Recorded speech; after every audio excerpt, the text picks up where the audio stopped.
एक शख्स कब्र के अंदर घुसता है और कब्र के अंदर घुसने के बाद वह लाश के साथ, जो औरत की लाश होती है उसके साथ रेप कहें या बलात्कार कहें, क्या कहें, जब वो कोई गलत काम कर रहा था तो अचानक से उस व्यक्ति की नज़र उस औरत की चेहरे पर पड़ती है, यानी कि दांतों पर पड़ती है और वो दांत चमक रहे हैं। उसके बाद वही नज़र उसकी आंखों पर पड़ती है तो आंखों से एक अजीब तरह की रोशनी निकल रही है। वो गलत काम करते हुए इतना डर गया, इतना सहम गया कि बदहवास हालत में उस कब्र से बाहर निकला और चीखता हुआ, चिल्लाता हुआ वहाँ से भागता चला गया। उसके बाद लोगों ने उसको पकड़ा और प्यार से उससे बात पूछी, तब उसने कब्र के अंदर का हाल बताया। कहते हैं कि कब्र के अंदर का हाल तो सिर्फ मुर्दा बता सकता है, लेकिन यहाँ एक ज़िंदा इंसान ने कब्र के अंदर का हाल बताया तो किसी की भी रूह कांपने लगी। नमस्कार, आदाब, सत श्री अकाल, मैं उस्मान सैफ़ी। दोस्तों, आज की जो कहानी है, जो ये सच्ची घटना है, इसको सुनाने का मेरा बिल्कुल भी कोई इरादा नहीं था। कई लोगों के मेरे पास मेल आए और उन्होंने रिक्वेस्ट की कि इस कहानी को पढ़िए।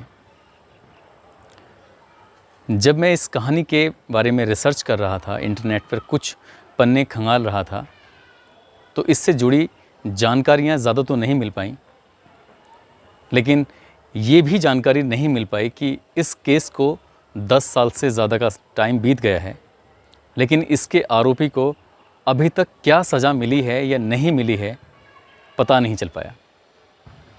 तो इस खबर के बारे में विस्तार से बात करते हैं कि मामला है ये पाकिस्तान के एक जगह है सरगोदा। सरगोदा का रहने वाला 27 साल का रियाज़ एक काम की तलाश में कराची शहर में जाता है। वो कई दिनों तक मेहनत मजदूरी करता है। उसको कभी कभी काम मिलता था और कभी कभी काम नहीं मिलता था। एक दिन उसकी मुलाकात एक बजीरा नाम के एक युवक से होती है और वो बजीरा नाम का युवक उसको अपने साथ कब्रिस्तान लेके जाता है। यानी कि बजीरा कब्रिस्तान में एक माली का काम करता है, कब्र की खुदाई का काम करता है और कब्रिस्तान के अंदर जो फुलवाड़ियाँ हैं, पेड़ पौधे हैं, उनको पानी देने का काम करता है। बजीरा अब तक अकेला था, उसको एक साथी की ज़रूरत थी, तो साथी भी मिल जाता है और वो कई सालों तक दोनों साथ रहते हैं। एक दिन रियाज़ की बजीरा पर नज़र पड़ती है। वो कब्र के जो स्लैब होते हैं उनको हटाकर पैरों की तरफ से अंदर घुसता है और करीब आधा या पौने घंटे के बाद उस कब्र से बाहर निकलता है। ऐसा उसने एक बार नहीं किया बल्कि कई बार किया। आखिरकार रियाज़ के अंदर कई सवाल जाग रहे थे, कई सवाल उसके जहन में कौंध रहे थे। उसने पूछ ही लिया कि आखिर तुम कब्र के अंदर क्या करने जाते हो। तो बजीरा ने जो बताया उसको सुनकर रियाज़ की रूह नहीं कांपी, बल्कि वो खुशी से फूला नहीं समा रहा था। दरअसल बजीरा कब्र के अंदर जाकर और वहाँ जो किसी भी औरत की लाश होती थी, उस लाश के साथ वो बलात्कार करता था। इसके बाद सिलसिला कुछ ऐसा शुरू हुआ कि बजीरा अब अकेला नहीं था, बल्कि उसका दोस्त रियाज़ भी उसके साथ यही काम करने लगा।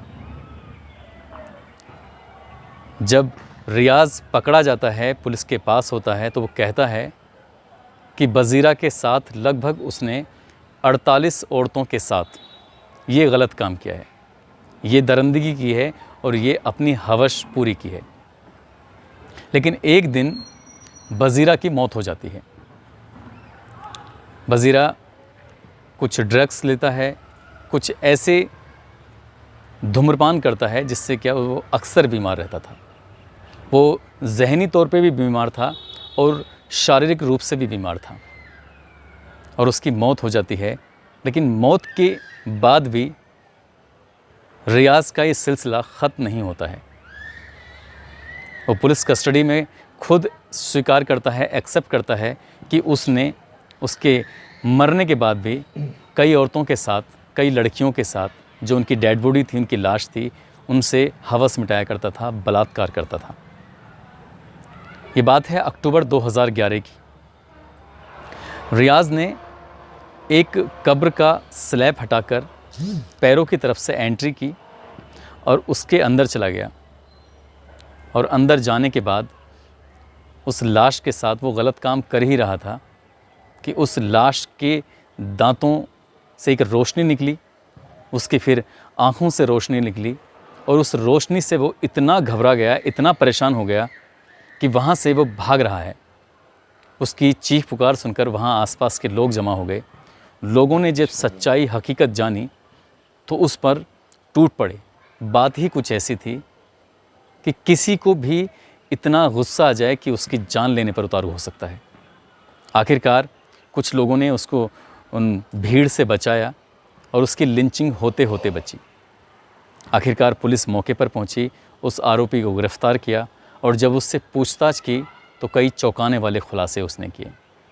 वो कहता है कि वज़ीरा के साथ मिलकर 48 औरतों के साथ इस तरह से वो रेप कर रहा था। उसके बाद फिर उसने कई औरतों के साथ बाद में भी रेप किया।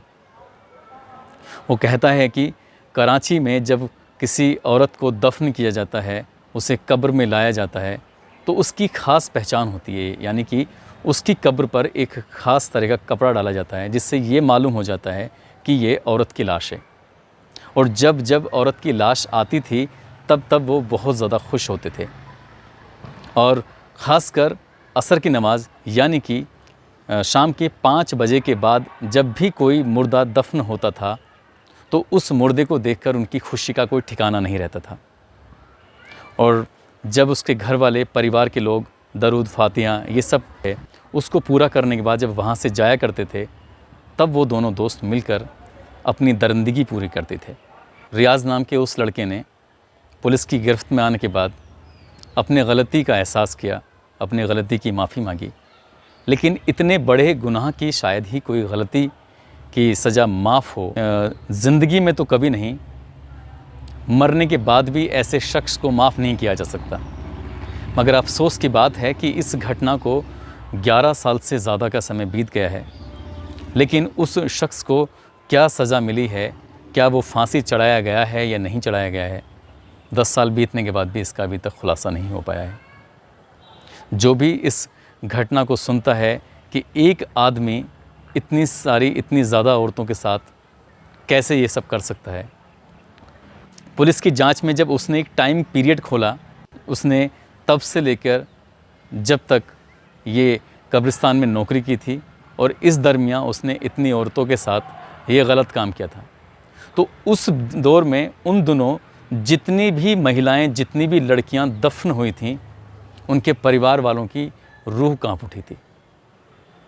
पुलिस इन्वेस्टिगेशन में उस आरोपी को, उस युवक को कब्रिस्तान लाया गया और बारी बारी से ये पूछा गया कि किस कब्र के अंदर घुसकर तुमने ये गलत काम किया। जैसे ही वो बताता था, सुनने वालों की रूह कांप जाती थी।